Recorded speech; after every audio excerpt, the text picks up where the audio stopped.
Why did you come and approach us with that bit of fluff over there? Other than your incredibly well-behaved dogs, Sandy was generally a half-decent dog. He just had no recall at all, particularly when other dogs were around. And it really changed our walks entirely. It had to just be his way. So if I was planning on going on a 20-minute walk, that could very easily turn into an hour walk by the time I've gone to retrieve him from the dog hill side of the park, and it just was making it not very fun. Yep, nice. Oh yeah. So approaching situations like this now, a load of dogs hanging around. Previously with our Stan, what would happen? So he'd have absolutely no social skills at all.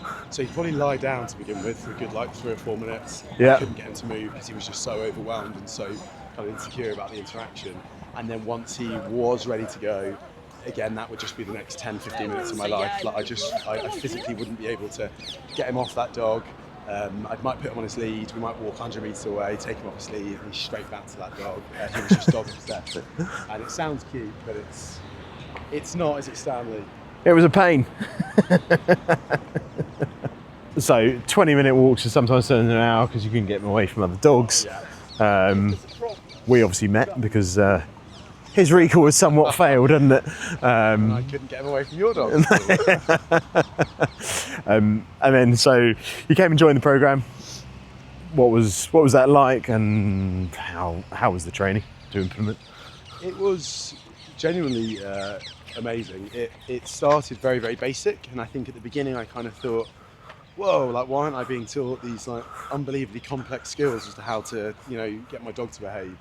But actually very quickly it became evident that it was all about basic level boundaries, consistency, and then over the weeks, the complexity of that grew ever so slightly, but it was never difficult. It's just the camera, mate.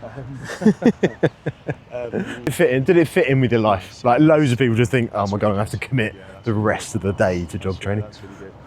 So yeah, it was really consistent, really structured, but also really convenient. I work here, there, and everywhere. I'm a busy guy, but I feel like you basically followed me when South London, but made sure that it fit in with my schedule and kind of where I would be based that day, which was super, super helpful. Because I was worried it was going to be a really big commitment and and kind of be really inconvenient to my life, but it wasn't at all. Obviously, it's an investment. Uh-huh. But how would you say that sort of investment has sort of paid off? Has it been worth it? Yeah, cool. Yeah. Look, the program is an investment, right? But ultimately, without sounding dramatic, it has genuinely changed my life. I often joke with my mates about the money it saved me is on people having to pay for specialists to look after him. So I'm now I can just give him to my mates, right? And they can take him for a walk or have him overnight because he's such a good dog to have. Yep.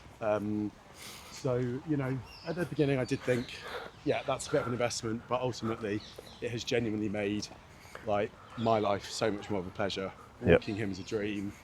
Spending time with my mates is a dream. Going to the pub is a lot more fun. There's a lot more pints can be drunk. But a really, really, really good investment. And if you're going to get a dog and spend all the money on all the accessories and everything else that comes with it, this is just another part of that. And definitely the best investment I've made since having him.